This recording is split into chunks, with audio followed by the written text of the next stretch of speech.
Welcome, Prashant and Joe.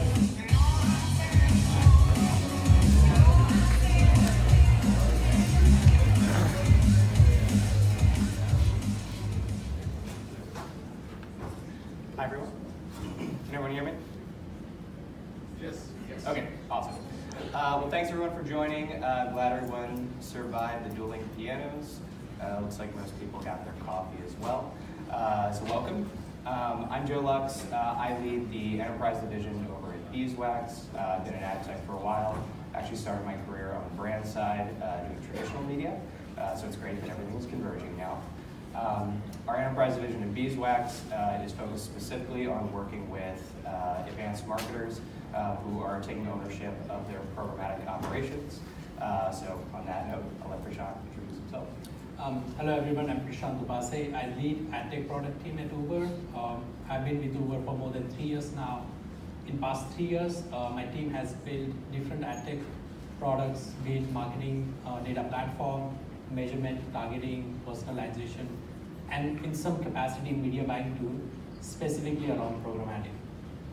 All right, so why are we here today? Well, I came down for the whiskey, barbecue, and the live music, but also to support Prashant, who's going to tell us a lot about some of the incredible things that Uber has built. Obviously, most of us are familiar with Uber from a consumer capacity. Today, we're going to learn a lot about some of the incredible kind of programmatic operations and infrastructure that their team has built in-house. So starting off, diving right in. Prashant, when you think about the importance of programmatic to Uber, why is it such an important channel? And what were some of the challenges that you were facing with traditional programmatic solutions in the walled gardens? So it's a twofold question, it seems, right? First is why programmatic is important, and second, challenges with traditional model. So let's talk about first question. We think about programmatic as a growth lever for Uber. So when we think about growth at Uber, broadly you're talking about two big levers. One is owned and operated media, and second is paid channels. Owned and operated media is cost effective. However, it hits the ceiling very quickly. When we talk about paid channel, let's talk about walled gardens, right? Walled gardens provide you reach, however, they're expensive, they're non-transparent. They give you aggregated campaign information such as campaign spend, impression, clicks. You cannot do anything with this, right? The learning with this data is limited. The efficiency through this channel is also limited. You hit the ceiling with this channel quickly as well. They actually give you conversion data as well, and this is a last click based conversion data. It's garbage. Again, you cannot optimize your spend. So there's a limitation with walled gardens. And then you have other space, which is programmatic. Our hypothesis or theory was that programmatic can give us reach, it can give us transparency, and it can be one of the best performing channel compared to other channels. So that's why we felt that it is a growth lever. However, the reality was different. When we bought programmatic through traditional DSPs, they gave us reach, however, they did not give us transparency. So it was same as walled gardens. Their performance was worse than walled gardens, even though walled garden inventory was expensive. So at that time, we decided to bring it in-house. Got it. So as you made the decision to bring it in-house and as you're kind of evaluating the best possible platform in the industry, what was the evaluation criteria? And then why did you inevitably end up choosing Beeswax to partner with? Yeah, good question. So how do you evaluate whether you go through traditional DSP model or bring it in-house? So if I have to think about it, it's like our evaluation criteria was simple, 3 big factors. First is transparency. I'll talk about it in a little bit more detail, what it means. Second is flexibility. It's crucial, and let's talk about some more details. And then last is time to market. Right? These 3 factors are really, really crucial. So why transparency is so important? When you buy media, you want to understand the ad exposure and its impact on conversion throughout the funnel, all the way from awareness to consideration and final conversion. Just looking at aggregated last click information tells you who is driving last click conversion.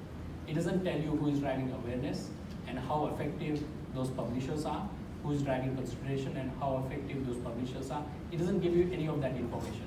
So having that information is really, really critical. to spend money with the publisher and placement that is incremental, and spend money at a funnel event that is most actionable and incremental. So that's why transparency is really, really key. Flexibility, so for example, you want to do a A/B test and you want to identify incrementality of a campaign. You may want to, you want to do a multivariate experiment to identify which creative copy works the best, and we do all of that. And finally, the most advanced version of this is you want to do a ghost bidding to measure incrementality of your evergreen campaign ongoing basis automatically. So to do any of this simple A/B experiment to multivariate experiment to ghost bidding, you need flexibility. And finally, time to market. In today's world, no one is going to give you resources for 3 months or 6 months to build something and show that it works. You have actually weeks of time, right? You have to build MVP in 6 to 8 weeks and prove that it works. So we started with that goal. And when I started discussing this with my engineering and data science team, they told me that, oh, they need 2 weeks to design and create a document. I said, like, no, we are not doing that. We just have 6 to 8 weeks. So why don't we bring in a partner? So we brought in Beeswax. We partnered with them and we launched our MVP flat out in 2 weeks. And that's record time. The MVP was successful. Obviously, we iterated on that and improved our product. But yeah, time to market is critical. Otherwise, you won't get investment.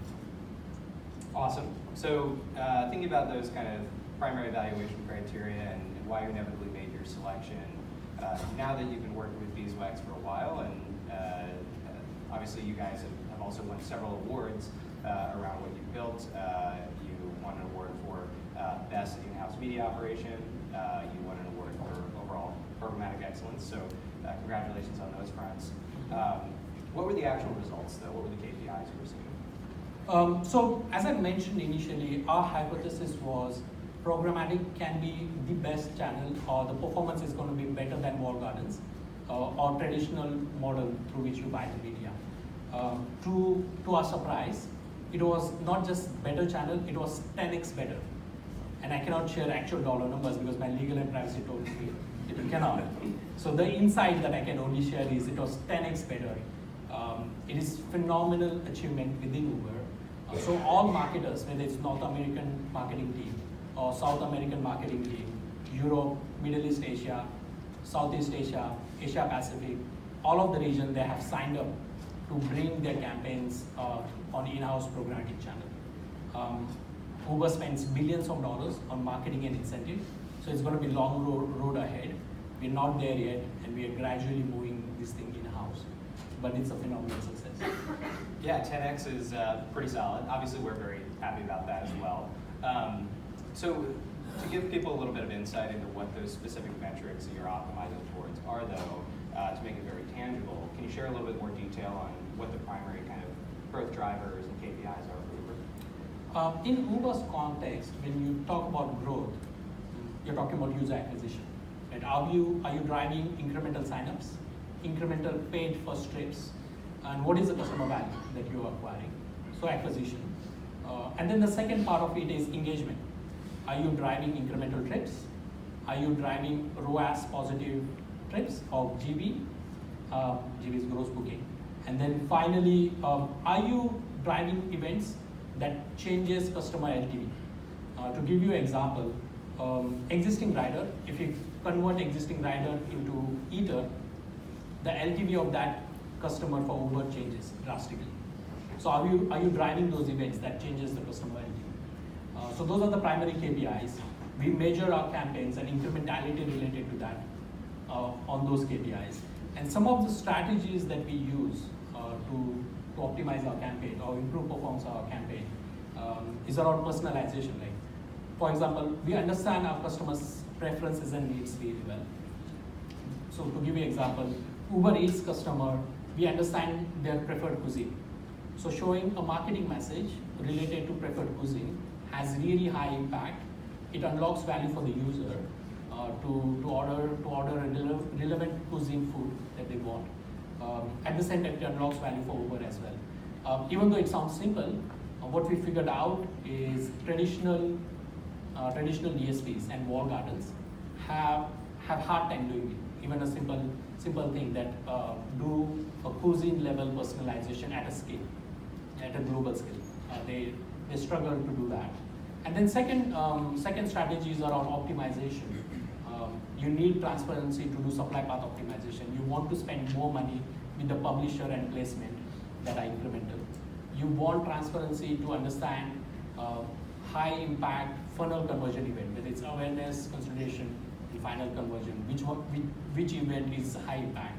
We have many business lines. We have riders and drivers and couriers and eaters. We have restaurants.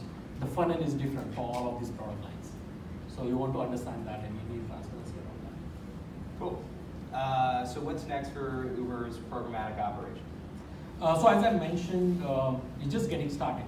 The performance is phenomenal. We launched this product globally, but long road ahead. We're looking at 1.5 years of roadmap. As I mentioned, there are billions of dollars at stake. So yeah, team is going to be busy for next 1.5 years. That's one. The second is the performance has been so good. We are exploring extensions. Right? What are the extensions beyond in-house advertisement? We don't know yet, but we are exploring. And then the third is what is beyond marketing and advertising. Within Uber product, we launched a lot of features. For example, we launched safety features for riders and driver community. Can we do education around that? Because that is also very high impact event for high impact messages for our community, not necessarily marketing or advertisement related messages. Cool. So it looks like we have time for just a couple questions. If anybody has any burning items, I imagine they'll probably be directed at him and not me. All right, well, we'll leave it there then. If anybody wants to chat more about Beeswax or Uber, come find us later, and thank you for listening.